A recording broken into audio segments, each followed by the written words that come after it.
think it was a beautiful way of bringing in, synthesizing what Toine, Manoj and Shushut shared. I don't know whether the audience has any question. To me, I think this was an example of where the mind has so many questions to wanting to know, to comprehend truth.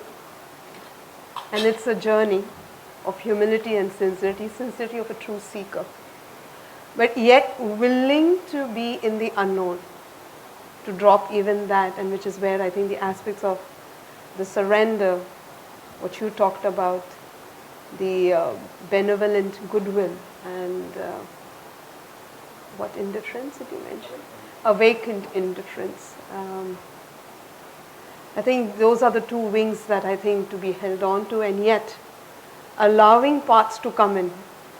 To me, it sounds like a journey. It's not something that will happen overnight unless there is a grace who just decides to make it happen. And maybe to be even ready for that moment. And for that to happen, I guess we just need to put our effort. I don't know whether anyone else has questions. If not, I would just like to thank each one of you. This is quite vast. I feel very privileged. I feel very honored. Questions are there, of course, because the mind wants to know. It's more curious, it's more inquisitive. But I think this is a good start of being able to sit in what does sincerity really mean. And being sincere means what? Bringing in the aspects of listening, but what am I listening to and who am I listening to? And whether I'm willing to, at that moment, stay open to listening to both. To be able to call out on my own before I can call out on the other.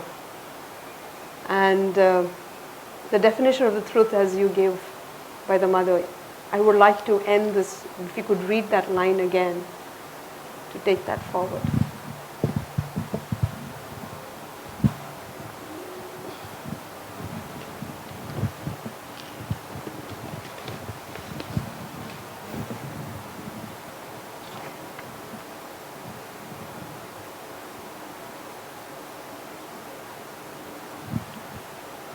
It is very easy to say that that's true. Now I know that it is true and I shall not think otherwise. This is very easy, and in fact something has suddenly put you in touch with a light. You have had an experience.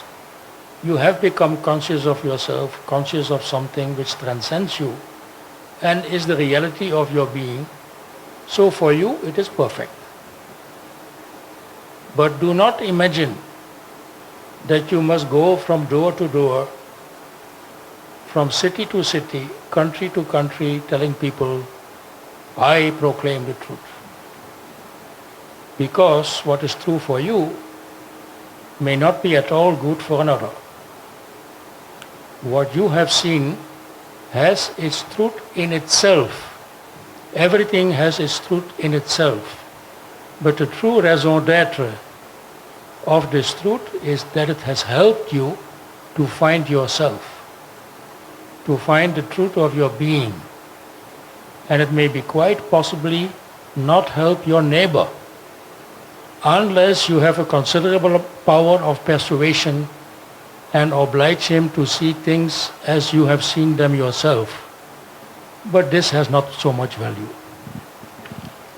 Thank you so much. And